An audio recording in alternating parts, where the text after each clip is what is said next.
ជួយសួរបងប្អូនទាំងអស់គ្នាសាលារៀនខ្ញុំសាលារៀនខ្ញុំជាសាលាកុមារមេត្រីនៅមុខថ្នាក់មានដើមឈើដ៏ម្លប់ក្តងទៅជាសួនផ្កានិងសួនជាវគ្គចំមនតែចរថ្នាក់យើងដែលតែបោះសំអាតនិងសោមផ្ការរាល់ពេល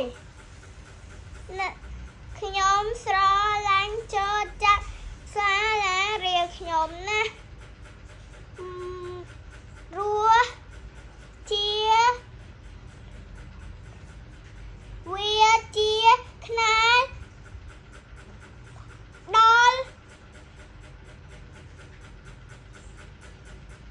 ដល់ចំណេះដឹងដល់យើង